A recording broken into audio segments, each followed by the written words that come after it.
Hello, ladies and gentlemen. Welcome again to another edition of Ultra Confusion Thursday Night Hangout. Do you know why this is such a beautiful Thursday night? Because this is the Thursday after Thanksgiving? Yes, that is exactly what I was thinking. Thank you for filling the void in my brain. You're welcome. Ladies and gentlemen, I, of course, am your host, Charlie, and I'm joined once again by the prolific counter himself, Zealeus. It is good to see the good people of the interwebs, or at least on my mind, I see them. Indubitably. So, ladies and gentlemen, this, of course, is the Thursday Night Hangout. This is a weekly show where we try our best to cover the topics most important to you during the show. Now, if you haven't had a chance to submit your topic, question, whatever, have no fear. All you got to do is drop it in one of the chats, be it Facebook, YouTube, or Twitch, if you're watching this live. If you're not, just hit us up through any of our social media means, and we will add your topic.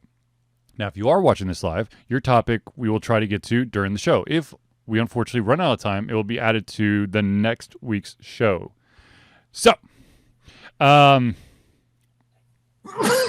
Zoom type. All right, so here's the first thing, and Zealeus, you're going to have to. Zealeus has more experiences with MMOs, and especially this one, New World, and there's some. I mean, let's be honest. There's been issues, a lot, with this game, but now they're running into some real fun little issues. One example, of course, is there apparently is a server that's basically owned by entire faction, company, guild, whatever. Yeah, so basically the idea is in New World is there's three factions. I don't know what they're called, but there's three factions. Think of like Horde and Alliance, but there's a third, the Underlings. And the undead. The key is there are tax rates and travel costs and things associated in the game, like with the auction house and travel. And basically you incur more of a cost on those type of regular daily activity game things in New World if you're not a part of that faction. So, like, for instance, green is Marauders and purple is, I honestly can't remember what they are now. But, like, so if green Marauders own all of the land and you're purple, you're trying to travel, your cost to travel could be astronomically higher than the greens. And the other problem, too, is it's kind of a little bit exasperated, I would call by the snowball effect, meaning if you are a new player and you've read about this, and you know it's going to be more expensive and harder for you as a player to join as a purple faction, why not just join as the Marauders and get all the benefits? Okay, so it's the Covenant, the Marauders, and the Syndicate. There you go. Thank you. And so that's what that is talking about. And it's not a surprise because typically, I mean, most MMOs, you're going to have one or two really, a couple of really strong guilds. Yep. So the idea behind that's not terribly unusual. Usually it doesn't really affect an MMO in a way like this one does, though. What I had hoped they would have done was kind of like, if you play like a racing game like Mario Kart, there's some kind of rubber band effect for those who are low, far behind. They don't just auto-magically catch up. They still have to put forth effort, but some kind of like EXP boost or some help in like you get like plus 2% in PvP or I don't know, or something.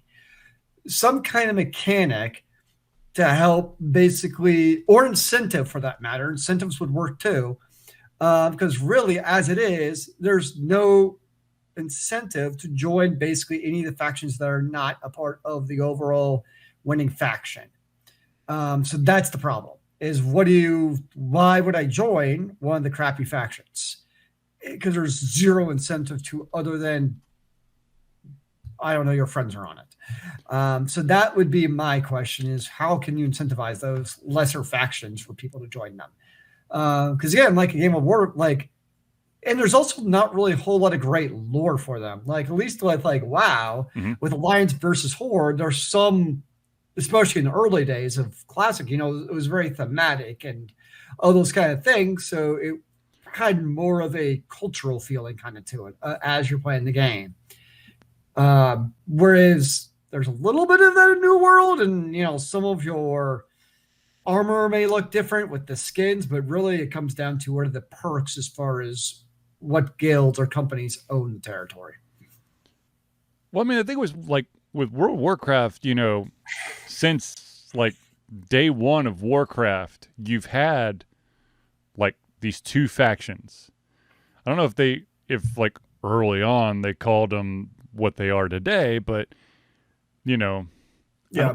Did they? I can't remember, but they, you kind of built on it. And to be honest with you, I don't know what the hell is going on with New World. I felt like they're like, okay, we're going in beta. Nope, we fucked up. We're gonna start from scratch. Okay, we're gonna push back. We're live. That's what it felt like. I enjoyed it. It's not a bad game. It has some good ideas in it.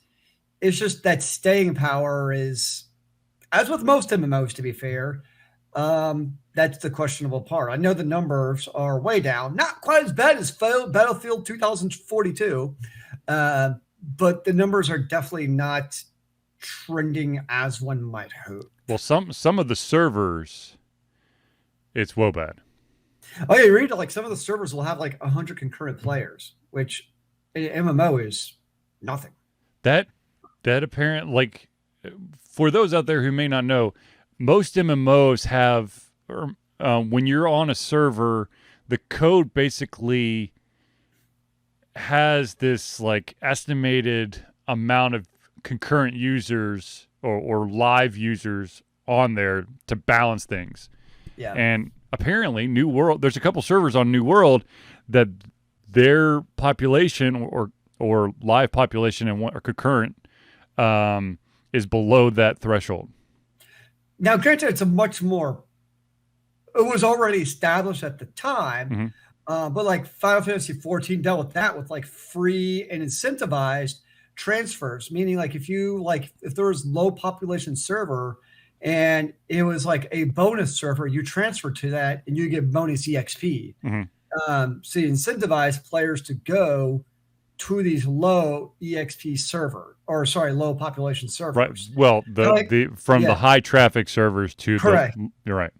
Now, granted, like FF14 had already been around for quite a while at that point.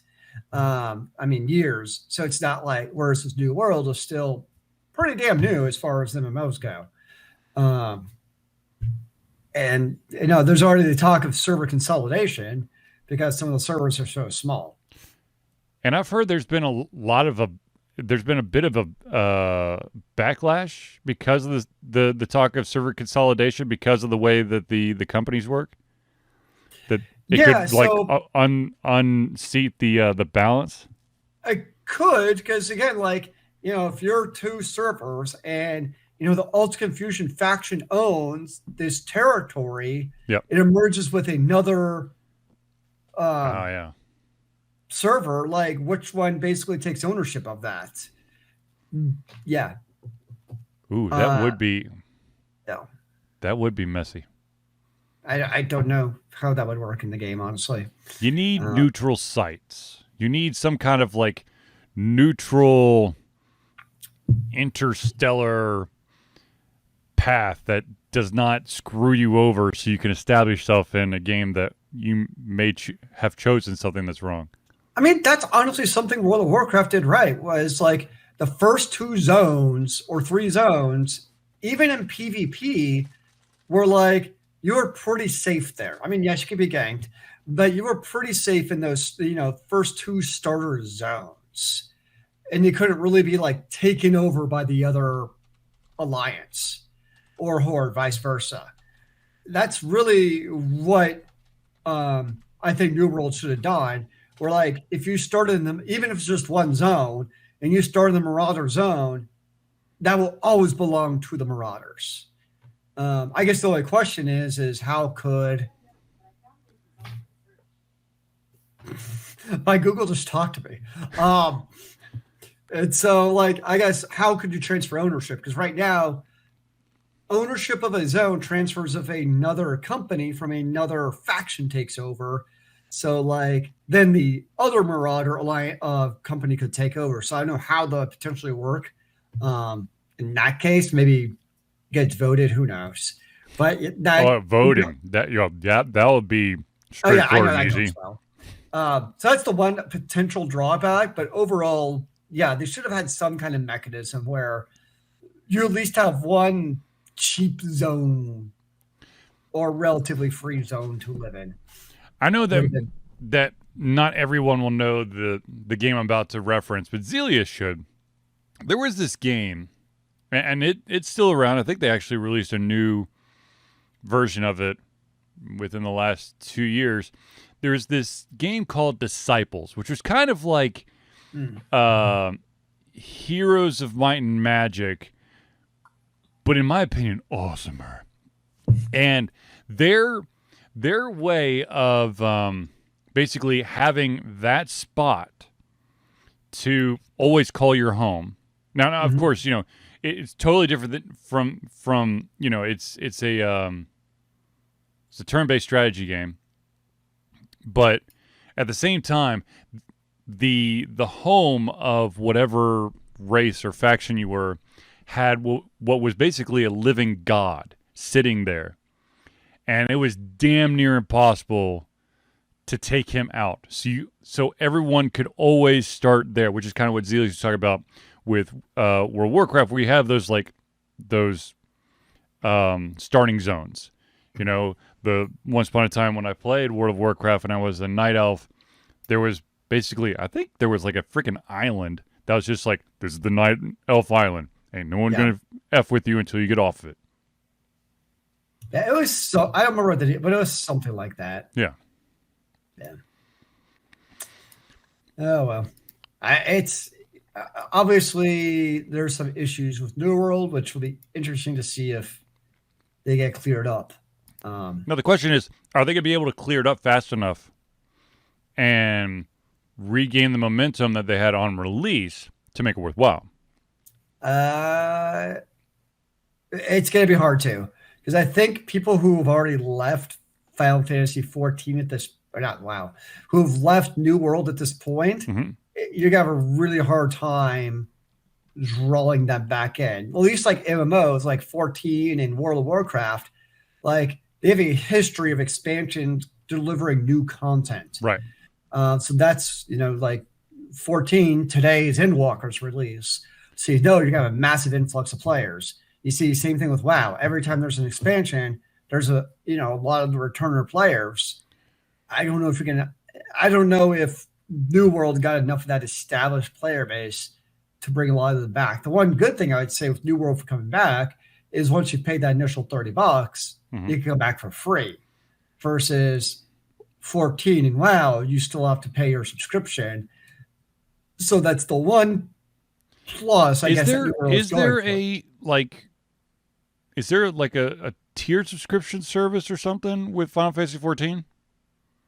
No, it's just because I swear to God, I just read a story today talking exactly about the expansion that just came out, saying that they're giving paid subscribers precedence over other. Oh players. No, yeah. So what that is so you can be a free player in 14 up through the end of Heavensward, the first expansion, is what they're saying. Okay. And all they're saying is if there's a server queue, any paid player takes precedence in the queue over free-to-play players. Okay, there it is. And the free player, like, it's very obvious. Like, you can only play through Heavensward. So it's really just give people... I mean, it's actually, you get a lot of content. You get all of a Realm Reborn in Heavensward. I mean, you're talking literally hundreds of hours of content if you just want to do that, if you're starting from scratch. I've never played before. So that's all it is. And, yeah, which to me is totally reasonable. Well, yeah. I mean, if you're paying for something and there's individuals who are not paying for it, you should have like a VIP status over those individuals. Yeah. I would, it only makes sense. Otherwise, why are you paying? Now, of course, 14 also has the whole eShop to buy all kinds of things like mounts and skins and stuff. Yeah. So changing gears ever so slightly, there was a announcement today, this week, for the company Respawn Entertainment. And Respawn Entertainment is the company behind Titanfall. And they basically have made it official that they are removing the ability for new purchases of Titanfall from the digital marketplace. Now, that doesn't mean that they're not pulling in an EA. They're not going to shut down the servers tomorrow. They're not going to shut down the servers tomorrow. But what that means is that for those out there who have Titanfall, you can continue playing it. And if Respawn Entertainment has some deals with some of the gaming passes, until that runs out, I think in March. Yeah, March 1st, 2022, it will be, you can play it through there. But there will be no more new sales of Titanfall. Now, first of all, I find it interesting that when Titanfall came out, everyone was like, dude, this is really fucking awesome. And then Titanfall 2 came out, and then it was like, this is fucking stupid. I'm going back to Titanfall, which is, this of course is the curse when it comes to trying to produce a successful sequel of something that people got behind, that was brand new. Titanfall, I was like, cool, this is awesome, I'm in. And they're like, Titanfall 2, no thank you. Which of course, ironically, we're like, okay, Overwatch 2. But the interesting thing the interesting debate that has happened because of this, because of Respawn announcing this, is Titanfall was released, 7 years ago? No, that can't be more. That's got to be only 7 years ago? That can't be right. Is it only 7 years ago? Wow. I know. Usually I'm like, holy shit. Was it really 10 years ago? Because Titanfall feels like it's been out forever, but 7 years? Okay, well, anyways, they're saying 7 years. But the interesting thing is there are a lot of individuals out there. It's interesting to see. It's like I do not want to segregate gamer groups, but it's like the old gamers versus the new gamers. Okay. Yep. And what I mean by that is the old gamers remember having to buy their shit physically. And the new gamers are those who are like, I know that you could possibly have bought it in a store, but I've only done it in the digital marketplace. What's a physical game, man? Exactly. So, so the thing is, a lot of people are like, oh my God, they gave up so fast. 7 years. That's crazy. I'm like, dude, 7 years in this ever-changing industry, that's fucking, it's not bad. That's not bad at all. So the question I have for everyone out there is, it's kind of funny. Everyone's going, they're just not lasting as long as those the hard copies. But I would beg to differ, okay?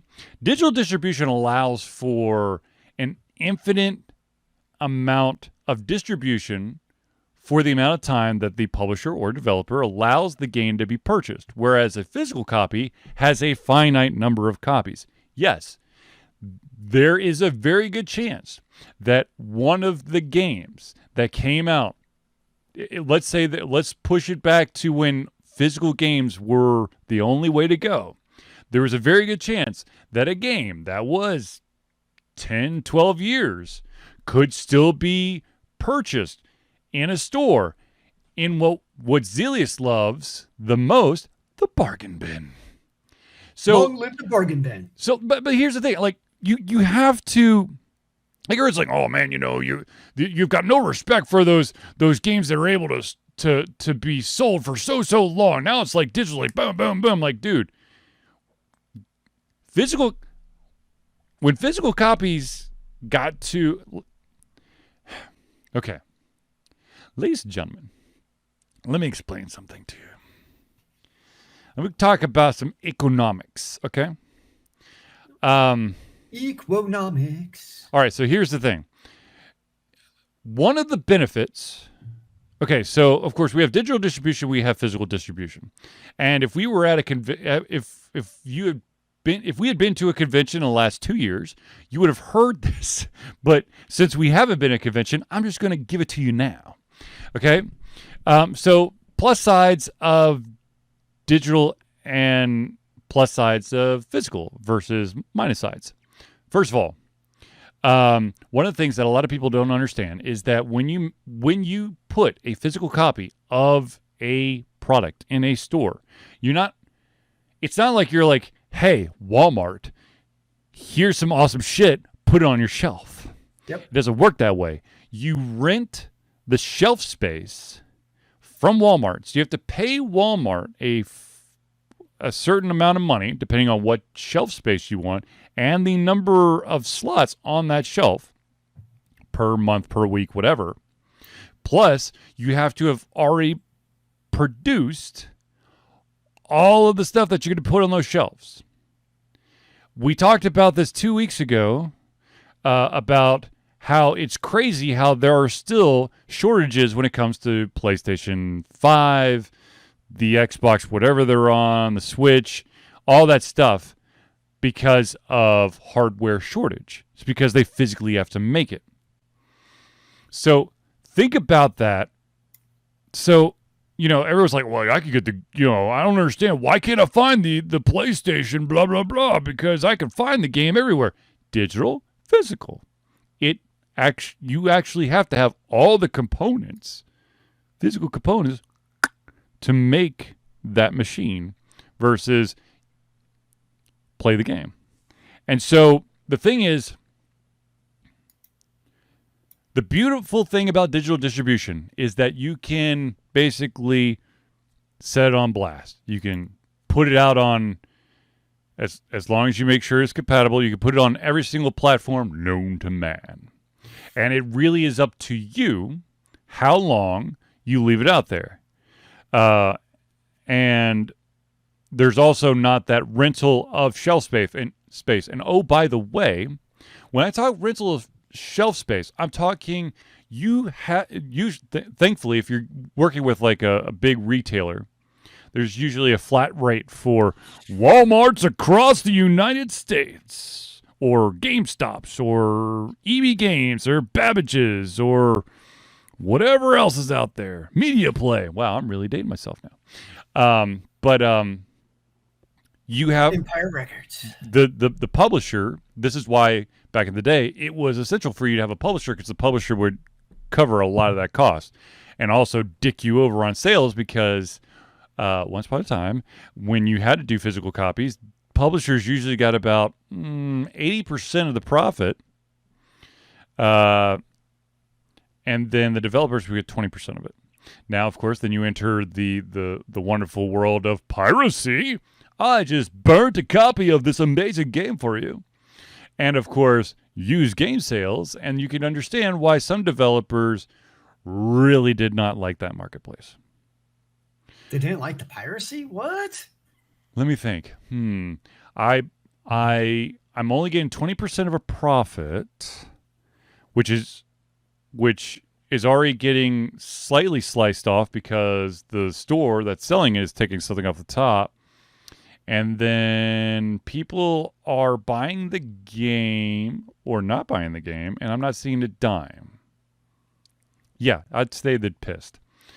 Now, flip side.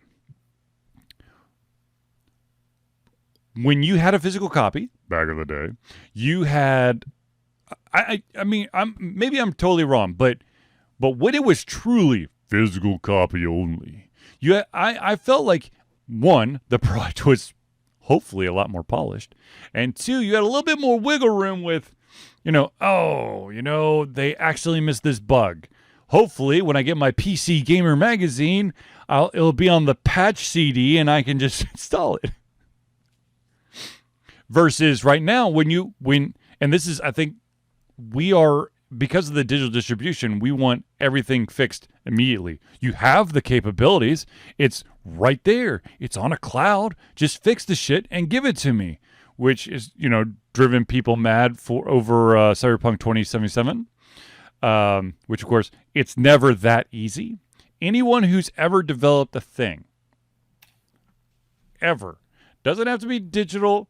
Anyone who has created something and then has to make a change to it will understand it's not easy as 3 seconds and you're done.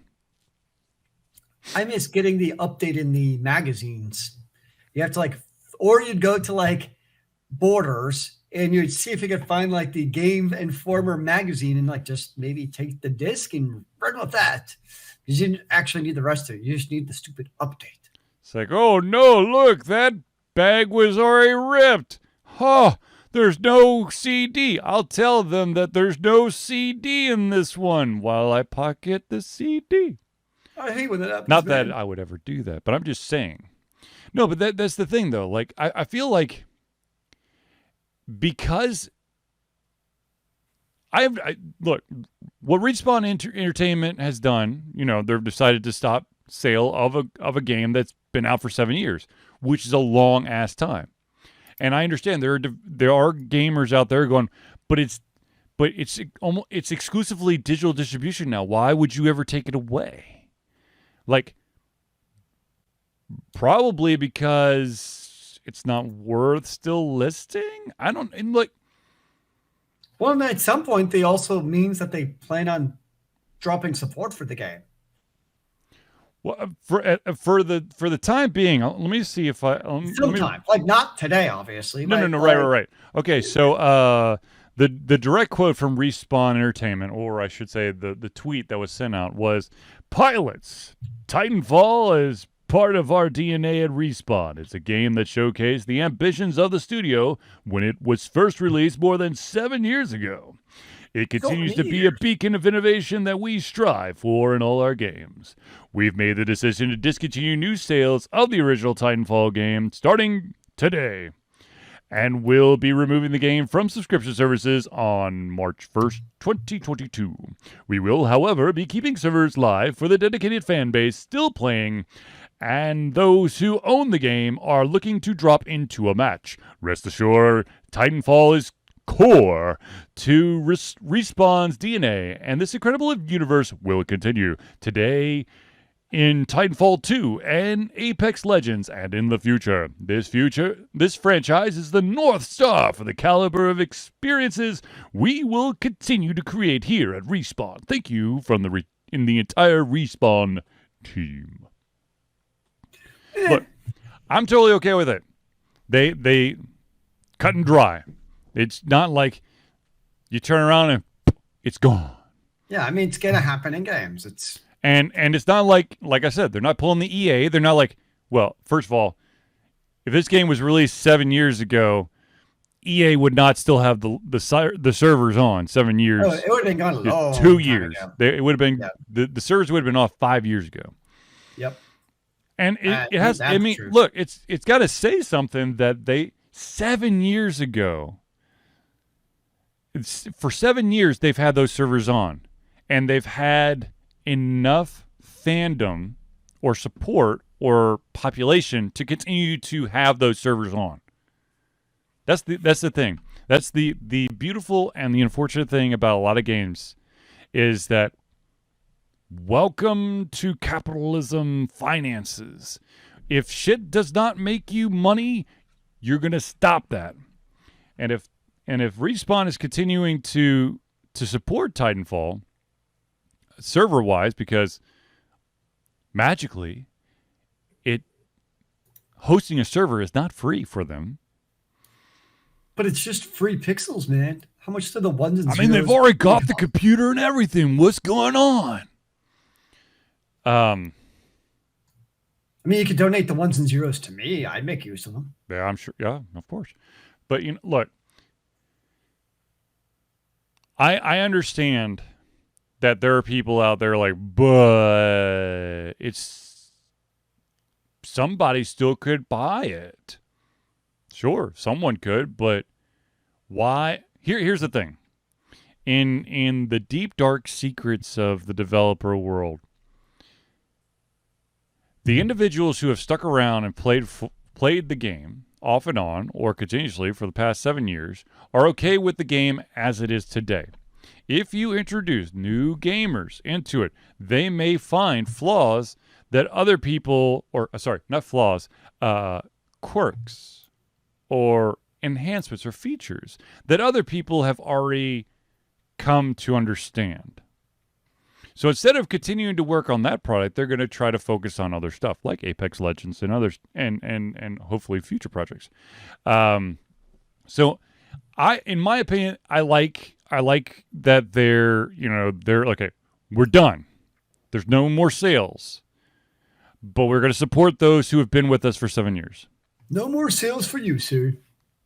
I mean, because there's a ton of games that continue to try to sell, and basically behind closed doors, they already know that they're already shutting shit down, but they're trying to make as much money. What Respawn has done, it's nice. It's actually a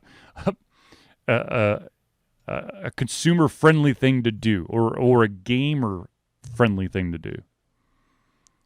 You know, they didn't.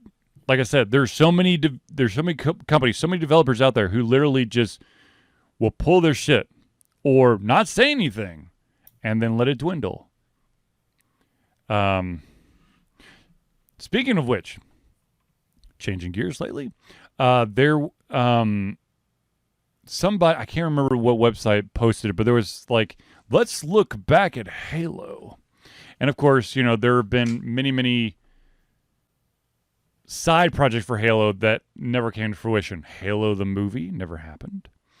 There was which would have been really interesting, I think, and would have. Okay, so you know how Lego basically has Legoized a bunch of different franchises. Oh yeah, right. Once upon a time. Well, actually, technically, they still do. Mega Bloks and Microsoft, or Studio 343, or whatever there is, the owners of Halo. If you want to make a Halo block building physical thing, it's Mega Bloks. It's not Legos. So there was, for a very small amount of time, there was like the Mega Block equivalent of like a Lego Marvel Heroes, but a Mega Block Halo game, which they decided that they wanted to spend more time on making their uber awesome, what was it? What the hell was the damn thing called? It's like a website for all things Halo. I was like, okay, so you took everyone off to create this Halo repository nonsense instead of expanding. Okay. My son actually has a couple of the mega block, the mega constructs for Halo, which they actually are pretty cool. I mean, not gonna lie, but an interesting thing was also revealed during this Halo dump of like projects that once were but never truly went to fruition. There was a Halo Online that like magically came out. I think it was like the beta went out in Russia or something, and then it just disappeared. But from my understanding, that shit like kind of like had a not so legal underground movement that kept it alive for quite a while. Which I think is interesting. And of course, until Microsoft's like, whoa, wait. Someone's still playing Halo, the MMO, and people are updating? No. No, we don't do that. No. Don't touch that.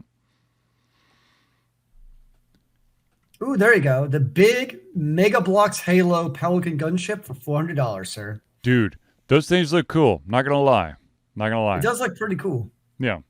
No, but okay, so here is Here's the funny thing.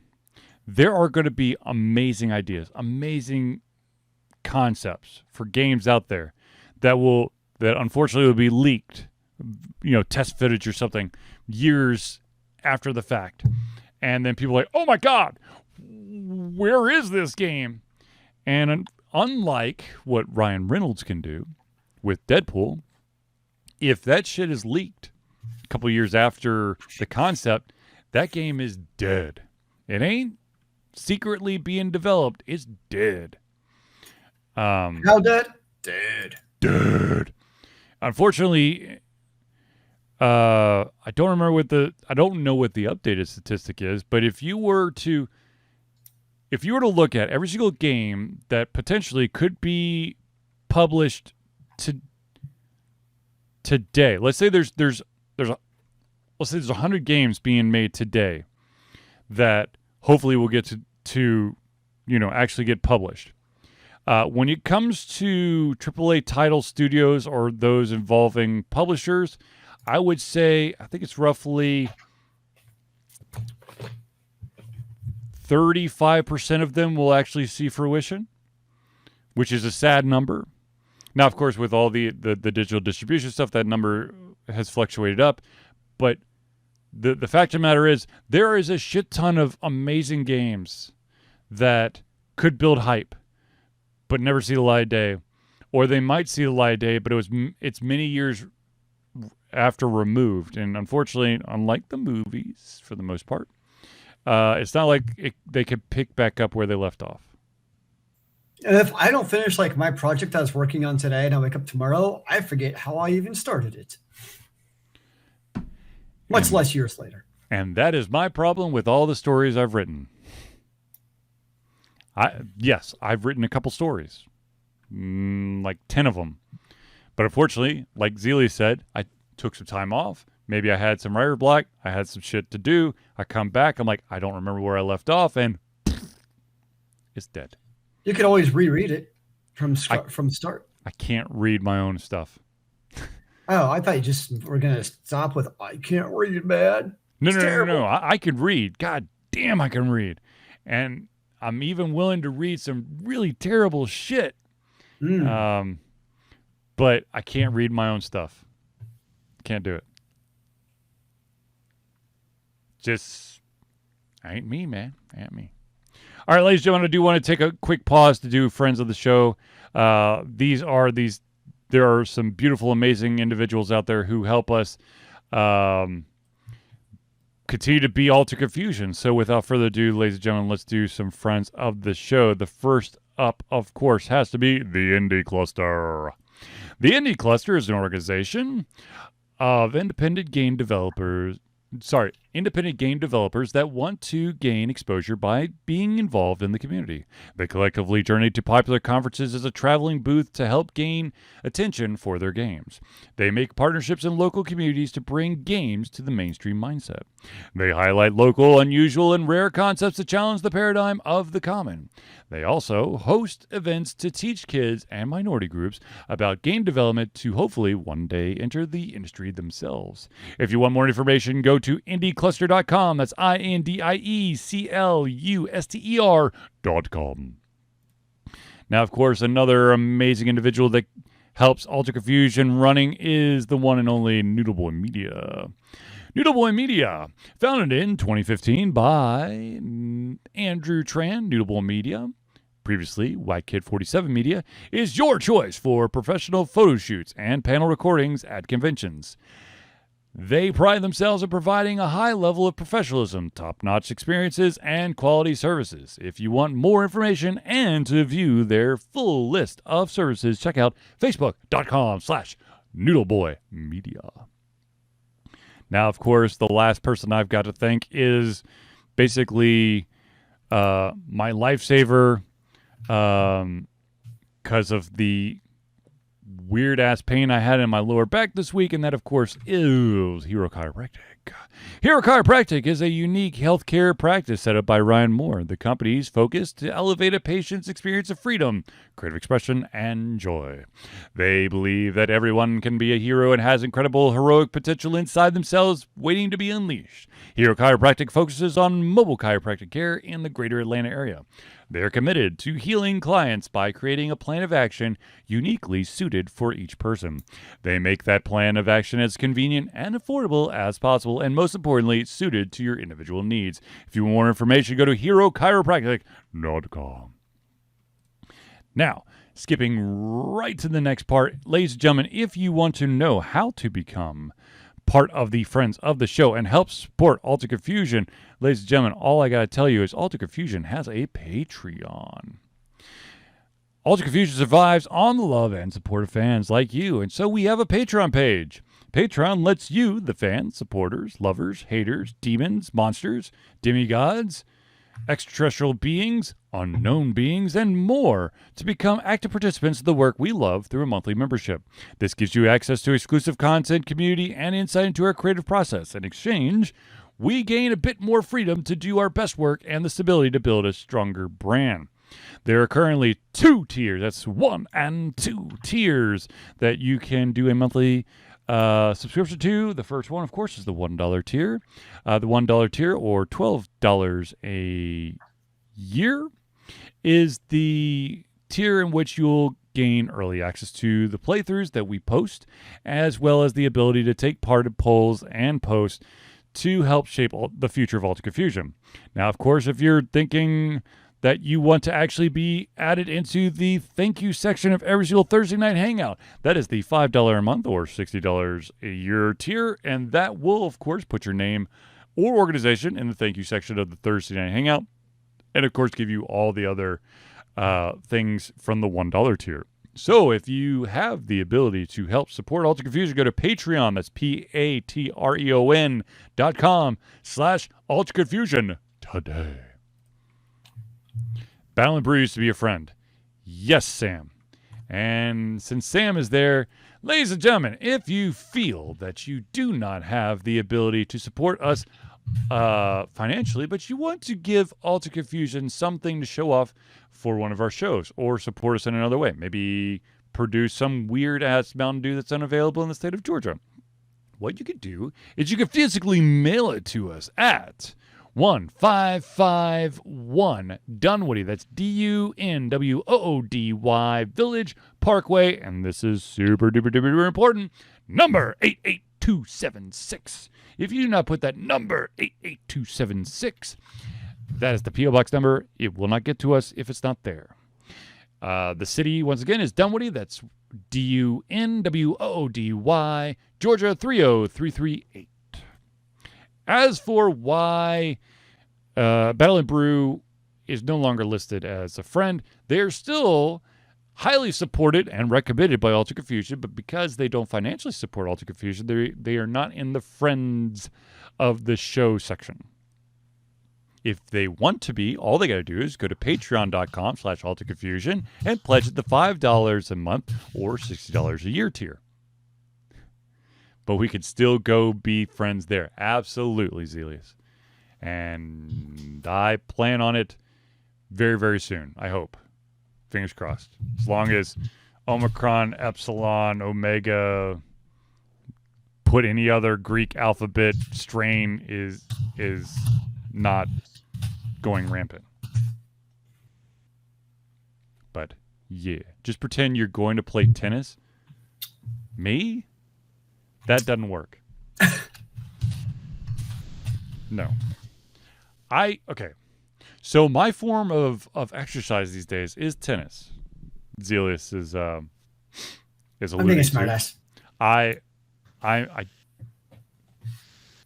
sure. I mean, I'm sure if I took it serious, I'd be okay, but I don't give a shit. Just gonna be honest with you. Give me basketball any day of the week, man. Which is why I'm coaching my son's basketball league again. Yeah. Yes. Well, it should be interesting. What about like hacky sack? Dude, I used to be, what was it? We played like hacky sack tennis. Man, I'd have hacky sack tennis playing in my the 5th floor hall right in front of the elevators in Richardson Hall at Winthrop University. That shit got like aggressive. I liked racquetball. I haven't played racquetball in years, but I used to love playing racquetball. I still have my racket, though I need to rewrap it and probably restring it. But yeah, I don't even like belong to a place where I can play racquetball. I don't know. Well, actually, I do off the top of my head, but I would never play there because they have a basketball court, and I'd rather play basketball. Lame. Whatever, dude. I'm a basketball man. What can I say?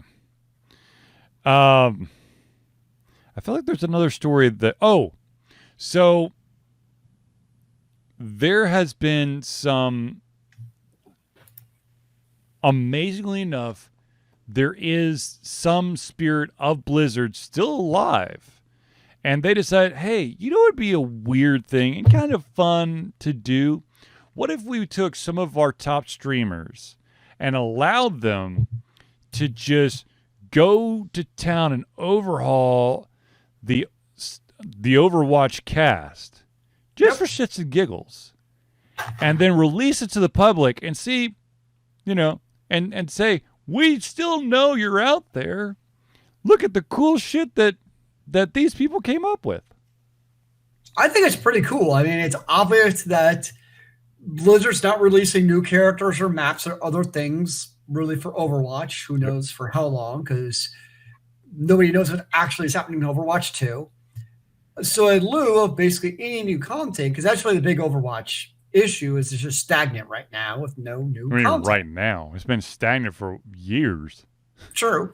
But if there's no new content, then what's a easy way to kind of fill that void? Is it's completely change up the characters. Agreed. In WoW, some of the changes that I read for the experimental changes are like bananas. So I've got a breakdown of some of them now. Of course, I've never played Overwatch. So Zealeus, what characters? I mean, what were you usually? I usually played Ryan or Mercy or Zarya. And the biggest thing is like a lot of these streamers have like mains. Mm-hmm. And so like the Ryan one is like bonkers because he basically made him OP'd because the streamer is like a main. So he would like very much slanted it to ways that he would enjoy, basically. So it's fun. It's, they do the same thing for like April Fools where they have like the crazy patch changes. And like, to me, that's what the game needs. Well, I mean, that's basically what Riot Games does. For Legends of Runeterra is they call it the lab section. They just go, hey, what kind of wackadoodle crazy shit can we do for a month? Let's allow this to happen. See what everyone thinks. I think it's a great idea. I agree. I've got no problem with it. You still have competition, which this does not affect rank play. Right. This is experimental. Yep. So I say go bananas and go for it, and just and there's some changes like they did like the crazy experimental for like April Fools, and some of those actually end up making it into final versions. But people will realize like, hey, this one of our 20 crazy changes are actually a good gameplay change for the masses. So we're going to implement into the actual gameplay. Sometimes trying to throw everything at the wall to see what sticks in an experimental capacity is the way to go. Yep. Because then you could see maybe there's not as an extreme of a change as the experimental thing is, but maybe there was a tweak that could be made. Well, I will say one interesting thing I did see from the experimentals was there was very much a theme of basically nerfing all healing across the board, whether it being shields or healing output. There was like that was like the theme because it was done by basically class. So you had like the tank streamer, you had the support streamer, you had the DPS streamer. And independently of all of each other, they seem to all have some kind of elements of like, we hate healing and shields. They want more action. Yeah. You got to have more decisive actions. You can't just like poke and then run and then, pretend that, But I'm going to go hide away so you can't find me, you jerk. I'm going to do something awesome and then I'm going to hide in a corner and let someone heal me for the next 10 minutes. That was my strategy. Look how far it got me, man. Yeah, man. Semi pros. Not even that. I'm okay with man, come on. I'm fine with that. I'm at peace. So, I'm gonna. There was a bit of interesting news that came out, and I'm actually for it. And that this usually doesn't happen, but the United States Congress is proposing a bill that could be used to ban console scalper bots, which I'm very much in favor of. To be honest with you, I'm not a huge fan of scalping, period. But says the man who originally planned on scalping his Switches. Recently, dude, how long? I'm just saying. What ended up happening with those two Switches that I was going to scalp? I sold one to my buddy who marked it up himself and gave me $50 extra, and then I kept the other one. So what'd be interesting though is like a lot of like laws and regulations, they have good intentions. Yeah. I mean, like the intention behind this, I'm for, because like bot scalping sucks. It like doesn't actually benefit like 99% of people. But inevitably, like they're always written in some way where like somehow this affects somebody buying a baseball card and then selling it 10 years later, and now they're in trouble because it's scalping because they sold it for more 10 years later. Yep. That's my problem. Like the intentions are great, but what is that like?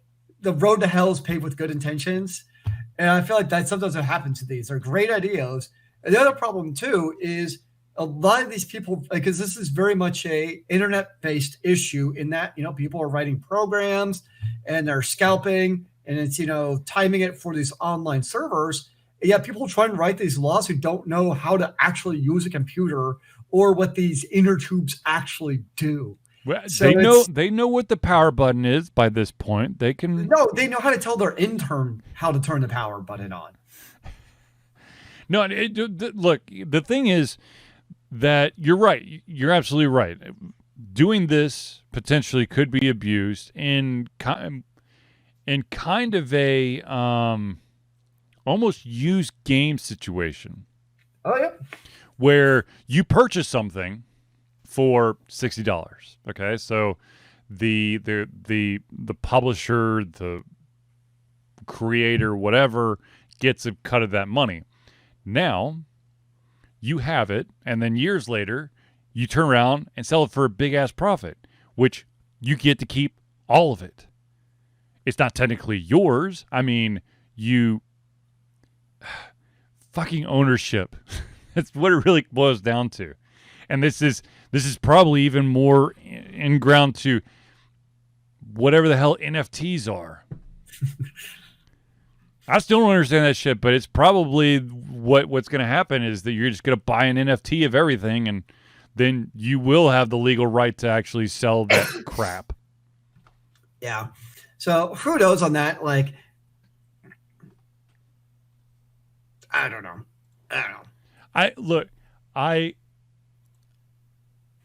In order to purchase a PlayStation 5, you have to like give your social security number to buy it. Yep. Or something crazy like that, where it's like really tied to one person. I'm all for trying to cut back on individuals trying to abuse the system to make a quick buck. but I'm also totally okay with I have a, mint condition Yep. Willie Mays card that I unfortunately have hit, like financial, downs, and I need the money, so I have to sell it. I'm totally okay with that.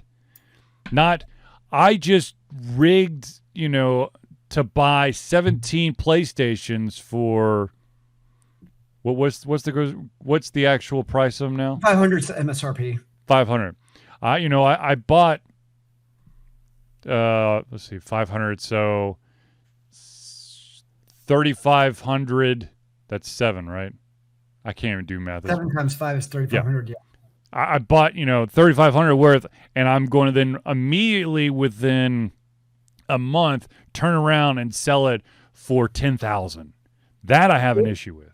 Or just about like cryptocurrency graphics card purchasers are going to buy their graphics card, use it, but then once the market crashes, now they're going to try selling their graphics cards. But okay, so here's kind of like that I don't know. If you buy something, whatever it is, and you actually use it and utilize it for a chunk of time, and you turn around and you sell it, I'm okay with that. Yeah. I think most people are fine with that. Yeah, I don't think anybody's going to have an issue with that. It's I never took it out of the box and I bought it in bulk so I can make money. That's where I want to punch someone in the face. Isn't that your entire shelf behind you? I bought these. Isn't that your retirement plan? No. That's my kid's college, dude. I'm just kidding. How is that any different? I'm kidding. You're buying it and without opening them and planning on making a profit on it. How long have I had them? I'm just saying. I'm just saying. Again, you get down to, though, these laws are written in crazy ways where that could be illegal. Oh, absolutely. God, yeah, absolutely. I if it was the beautiful vagueness of laws is nauseating. I'm going to sue you for wanting to scalp those, and then I'm going to take ownership of them and sell them on the black market. Yep. Sounds like a beautiful plan. Yeah, of course. Yeah.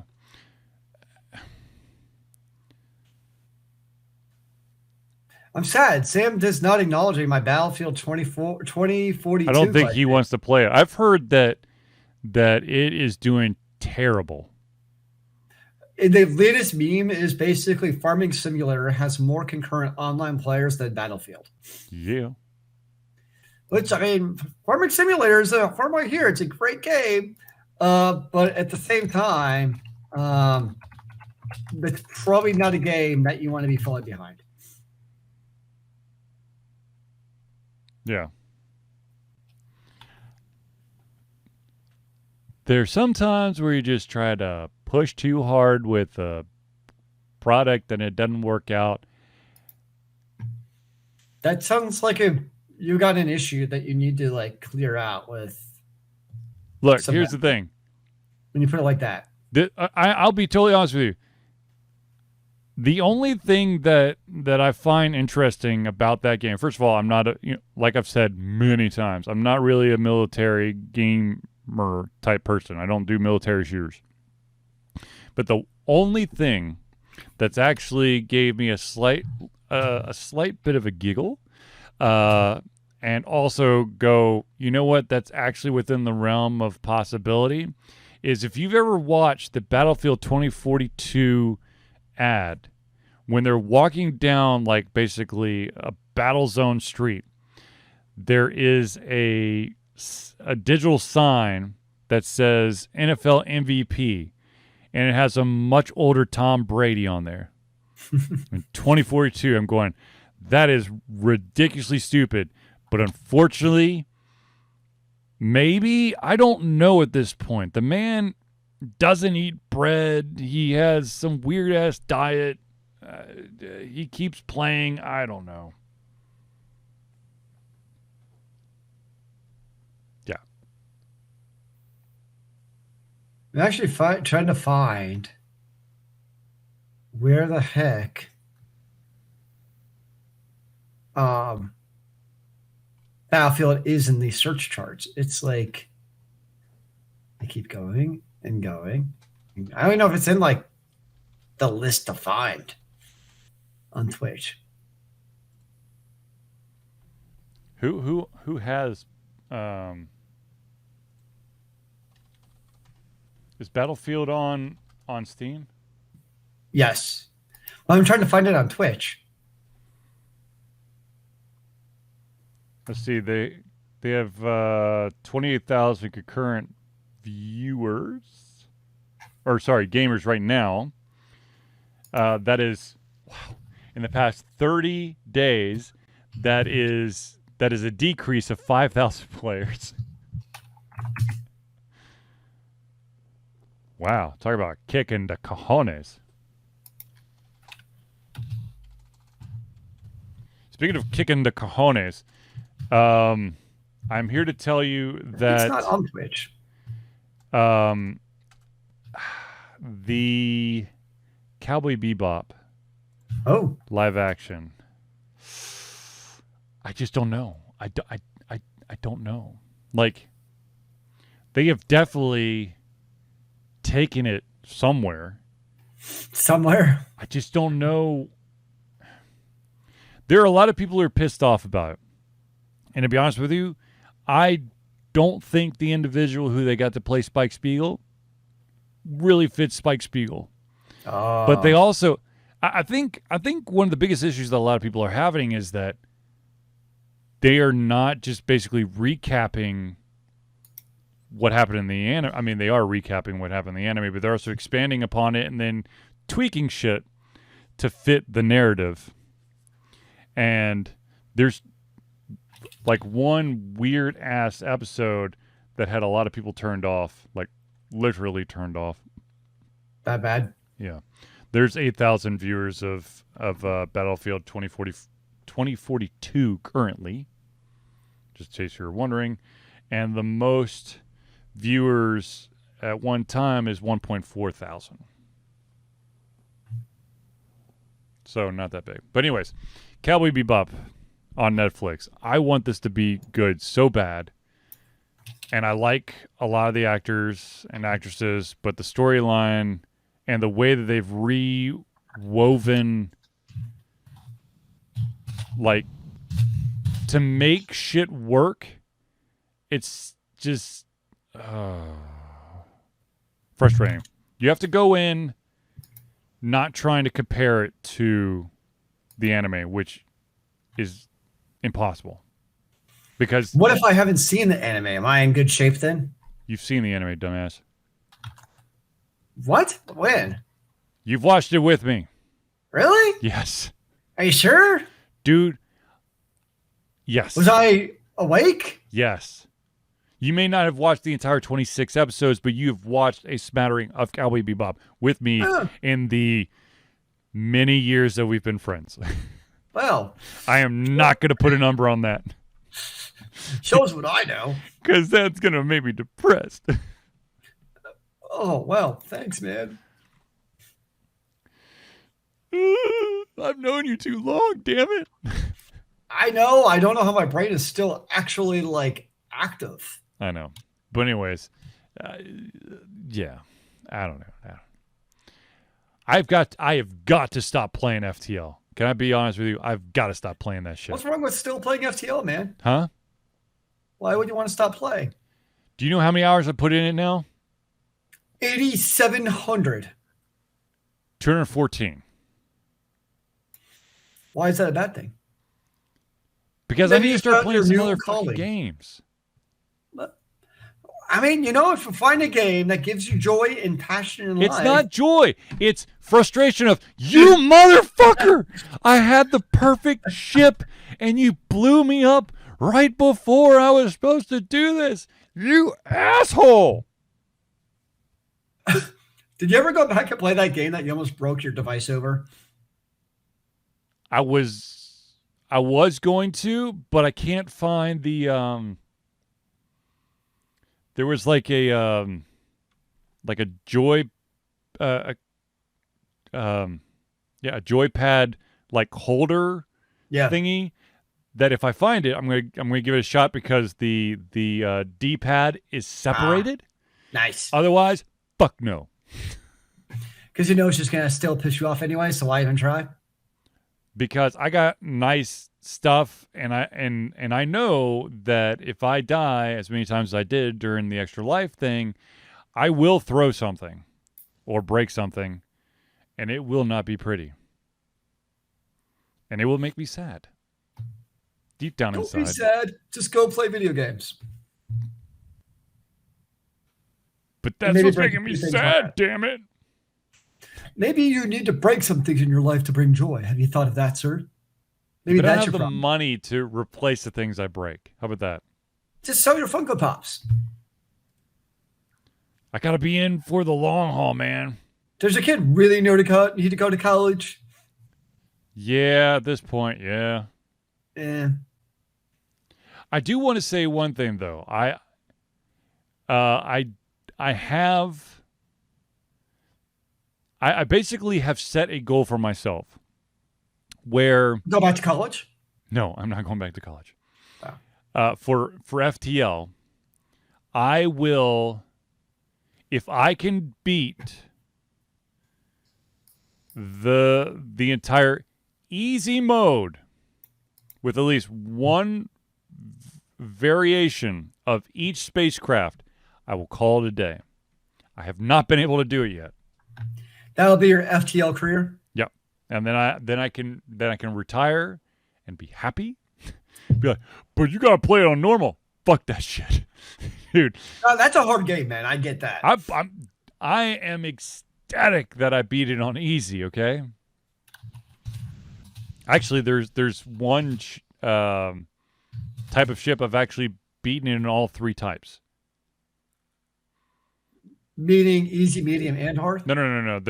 So each ship has at least two variations or three variations. Right, yeah. So I've beaten it with all three variations.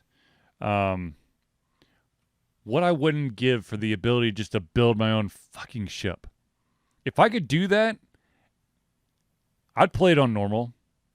Because it's so like roll the dice type random shit of, do I get this augmentation or do I get this gun? If I could build my ship,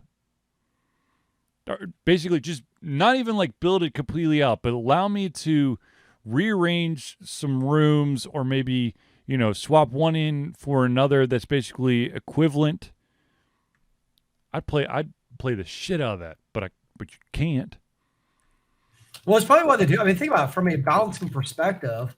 It's easier to balance if they already know what your conditions are. Right. So there's that at least. Well, I mean, like I said, some of the things that you could switch out, you can still do it in game, but it's totally by chance. It's not automatically going to become available. Like there's a in FTL there's a med bay where you can, of course, heal, but there's also a clone bay, which basically it heals you every single time you jump, but it won't heal you on that specific area. But if you die, it will clone the person who died with a slight decrease in skills, which is quintessential if you are going to go with the personnel teleport to the enemy ship. You want the fucking clone thing. You don't want the med bay. Because if you actually don't get off that ship, you want to be able to have your guy back. Is their soul truly replicated though, or is it now a lesser person? Oh my god, dude! Is he even a person anymore? Look, let's not go down this lane of thinking because legit, I think it was like a 2 or 3 weeks ago, I had a conversation with someone who was like, if Star Trek was real, Would we all be soulless if we took the teleporter? I'm like, oh dear God, no, nope. What happens to your damn clothes when you teleport? Hmm? What happens to your clothes when you teleport? It's what was that name of that movie with Hugh Jackman? The Prestige. Mm. Basically all the soulless copies get hidden in this water tank underneath the stage. It's active Darwinism. Yeah. Anyways, all right, ladies and gentlemen, I believe we've reached the end of the show, and of course I'm sure we could ramble on much longer, but Philosophical musings with also confusion. But ladies and gentlemen, let's rein it in for now, and say the following, ladies and gentlemen. Thank you for tuning in to the Ultra Confusion Thursday Night Hangout. For myself, Charlie, and Zealeus, it's been a pleasure giving you everything from our heads, our mouths, and of course, our hearts. Will be back next Thursday for another Ultra Confusion Thursday Night Hangout. Remember, kids, keep on gaming in the free world. Amen to that, brother.